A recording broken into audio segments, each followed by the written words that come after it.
ചിലപ്പോൾ വാർത്തകളിലോ ഓൺലൈനിലോ നിങ്ങളെക്കുറിച്ചോ നിങ്ങളുടെ ജോലിയെക്കുറിച്ചോ നിലപാടുകളെക്കുറിച്ചോ ഉള്ള നെഗറ്റീവ് അഭിപ്രായങ്ങൾ നിങ്ങൾ കാണാറുണ്ട്.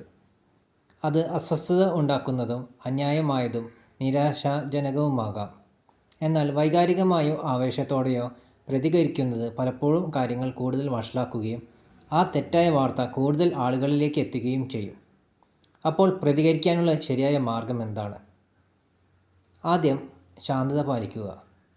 നെഗറ്റീവ് അഭിപ്രായങ്ങൾ പലപ്പോഴും പ്രകോപിപ്പിക്കാൻ വേണ്ടിയോ വ്യക്തിയുടെ റീച്ച് കൂട്ടാൻ വേണ്ടിയോ പ്രശസ്തിക്ക് വേണ്ടിയോ ആവാം. അതുകൊണ്ട് അവരുടെ ഉദ്ദേശം മനസ്സിലാക്കുക.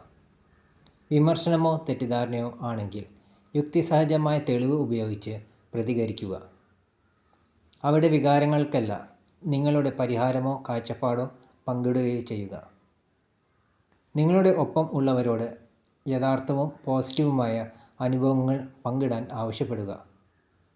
ഇതൊന്നും ശരിയാവുന്നില്ലെങ്കിൽ അവരെ ബ്ലോക്ക് ചെയ്യുക അല്ലെങ്കിൽ റിപ്പോർട്ട് ചെയ്യുക. എത്രയെങ്കിലും നാൾ ഇരുട്ടിൽ മുങ്ങിയിരുന്നാലും ഒരു വെളിച്ചം മതിയാകുന്നു ആ മുഴുവൻ ഇരുട്ട് മാറ്റാൻ.